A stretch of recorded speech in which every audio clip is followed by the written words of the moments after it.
नमस्कार। यह है कहानियों का अद्भुत संसार, किस्सा कहानी। और किस्सा कहानी में मैं मंजीत ठाकुर आपको सुना रहा हूं 12 ज्योतिर्लिंगों की कहानी, जिसे लिखा है अनघा जोगलेकर ने और जिसका शीर्षक है देवों के देव महादेव। आज सुनिए काशी विश्वनाथ की कहानी। चारों ओर बर्फ की सफेद चादर बिछी थी। छोटे बड़े कई पर्वत बर्फ से ढके अपनी गरिमा बनाए सर उठाए खड़े थे। उन्हीं पर्वतों के मध्य एक विशेष प्रकार का चतुर्भुज पर्वत अपनी तेजोमय दीप्ति से जगमगा रहा था। ऐसा पर्वत पूरे ब्रह्मांड में कहीं नहीं था। ये चतुर्भुजाकार पर्वत था कैलाश।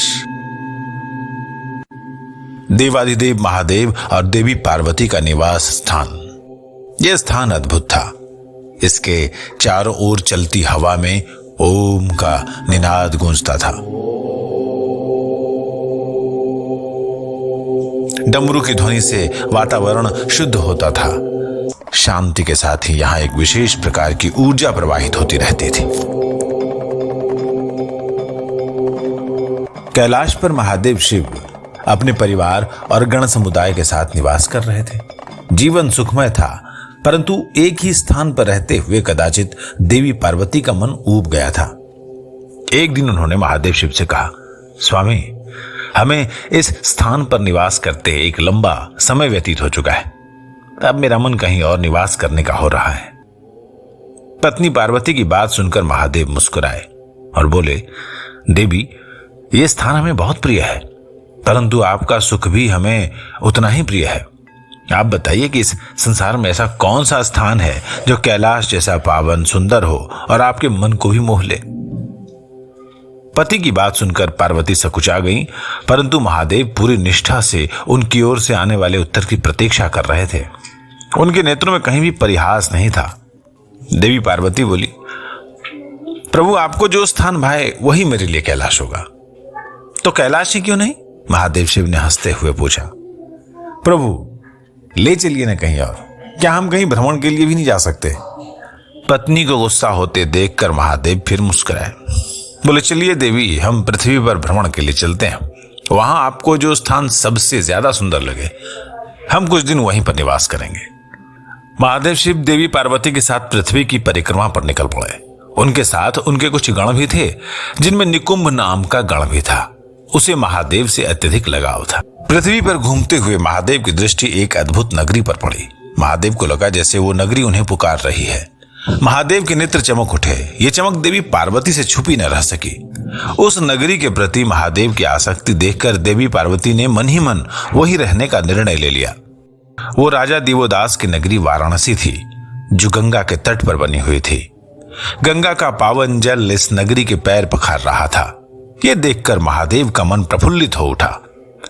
अपने आराध्य देव शिव और पार्वती की उस स्थान पर निवास करने की आकांक्षा को देखते हुए शिव के गण निकुंभ ने कैलाश जैसी शांति लाने के लिए वाराणसी को निर्मनुष्य करने की ठानी, यानी वहां पर कोई भी मनुष्य न रहे।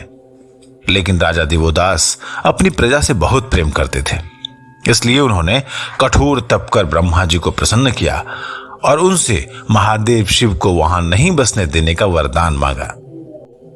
तथास्तु कहकर ब्रह्मा जी लुप्त हो गए, परंतु अपने भक्त राजा दिवोदास की इच्छा पूर्ति के लिए महादेव से वाराणसी में न जाकर मंदराचल पर्वत जाने की विनती की।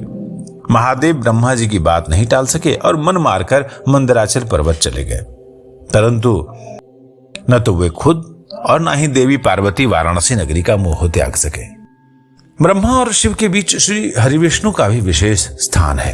वे न तो ब्रह्मा के वरदान की अवहेलना देख सकते थे और न ही शिव की उदासी। इसलिए वे खुद वाराणसी के राजा दिवोदास से मिलने गए और उन्हें तपोवन जाने हेतु आग्रह किया। पहले ब्रह्मा और विष्णु के साक्षात्कार से अभिभूत होकर राजा दिवोदास ने स्वयं महादेव शिव और देवी पार्वती को वाराणसी में निवास करने हेतु आमंत्रित किया और उनसे अपनी प्रजा की उचित देखरेख का वचन लेकर तपोवन के लिए प्रस्थान किया। देवी पार्वती वाराणसी, जिसे आप काशी भी कहते हैं, वहां रहकर अत्यंत प्रसन्न थी। परंतु उन्हीं दिनों स्वर्गलोक में देवताओं ने ब्रह्मा और श्री हरि विष्णु में कौन श्रेष्ठ है इसका विवाद आरंभ कर दिया, जिसके फलस्वरूप सभी देवता ब्रह्मा और विष्णु सहित काशी पधारे। जब यह प्रश्न महादेव शिव के सम्मुख रखा गया तो शिव ने अपनी देह से एक ज्योति पुंज प्रकट किया और उससे बना ज्योति स्तंभ देखते ही देखते आकाश और पाताल की ओर अनंत तक विस्तार पा गया। तब शिव जी ने कहा, इस ज्योति स्तंभ के दो छोर हैं, आप दोनों में से जो भी इसके किसी भी छोर को छू कर आएगा वही श्रेष्ठ कहलाएगा। देवताओं के आग्रह पर ब्रह्मा जी आकाश की ओर और विष्णु जी पाताल की ओर जाने वाले स्तंभ की ओर चल पड़े। परंतु बहुत समय बीत गया, न ब्रह्मा जी को और न ही विष्णु जी को उस ज्योति स्तंभ के छोर का पता चला। विष्णु जी शिव की माया समझ गए, वे मुस्कुराए और वापस काशी आकर अपनी हार स्वीकार कर ली। दूसरी तरफ ब्रह्मा जी के 5 मुखों में से 4 मुख जो 4 वेदों के प्रतीक थे, उसने तो हार स्वीकार कर ली, परंतु 5वां मुख जो कुविचार के लिए ही बना था वो हार मानने के लिए तैयार नहीं था और उसने अपने स्वभाव के अनुसार शिव के सम्मुख झूठ कहते हुए कहा, महादेव, श्री हरि ने तो अपनी पराजय स्वीकार कर ली, परंतु मैं इतने शीघ्र अपने पराजय स्वीकार नहीं कर सकता, इसलिए मैं इस ज्योति स्तंभ के दूसरे छोर तक गया। मेरा वाहन हंस क्लांत हो गया, परंतु मैं चलता रहा और अंततः इस ज्योति स्तंभ का ऊपरी छोर पा ही लिया। महादेव शिव जानते थे कि यह ज्योति स्तंभ अनंत है, इसका कोई और छोर है ही नहीं। फिर भला कोई, चाहे वो स्वयं ब्रह्मा ही क्यों न हो, इसका छोर कैसे छू सकता है।